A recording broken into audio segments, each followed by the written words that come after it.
Msimamo umeendelea kuwa pale pale kwa klabu ya Simba, na hivi sasa umeendelea kufuatilia majarada na kuandika pia barua ambazo wanaamini zitakuwa ni safe kwa upande wao na zitakuwa ni kumbukumbu na kuweza kufanikisha pia mtanange watakaoweza kukutana nao katika mahakama ya kimpira. Yani endapo kama ikatokea klabu ya Simba na klabu ya Yanga wamekutana katika mahakama ya kimpira, kama ni CAF ama ni CAS, basi wanaamini kwamba tayari wamesha kuwa na uthibitisho ambao wataweza kutumia katika kipengele ambacho kiuhalisia katika mechi tarehe 15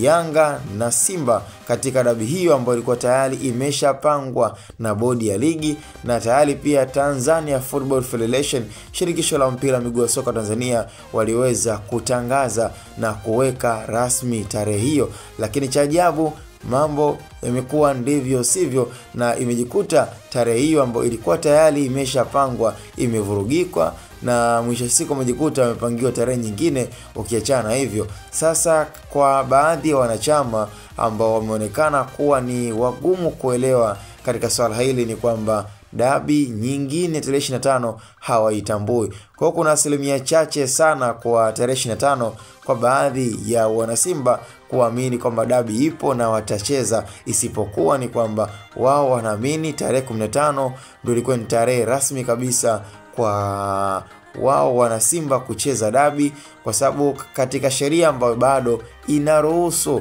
na pengine huenda ikazidi kuwapa nguvu, basi ni kwamba inapotokea kwa mara ya kwanza mabadiliko ya kimchezo ni hali ambayo tayari kuna vipengele vinaruhusu, na hata katika moja ya vile vibali ama pia katika zile sheria ambazo zimeweza kupatikana na kuweza kutumika katika shirikisho la mpira miguu wa soka Tanzania ni kwamba Simba inaweza kukubaliana na hali halisi kwamba hiyo issue ipo ya mabadiliko ya hali ya mchezo, lakini mabadiliko ya kimchezo hayawezi kufanyika mara mbili. Kwa hiyo kwa mara ya kwanza Simba anaweza kukubaliana na hili lililoweza kutokea, lakini mwisho wa siku yani kwa tarehe 15 hapo ndo pana changamoto. Ni kwa nini tarehe iweze kubadilishwa na kuweza kuahirishwa? Hapo ndo pana changamoto na hapo ndo pana mtiti, na ndio maana pia kwa baadhi ya wanachama wanaamini na wanadai kabisa kwamba ni muda wa kusevu majarada na kusevu vithibitisho.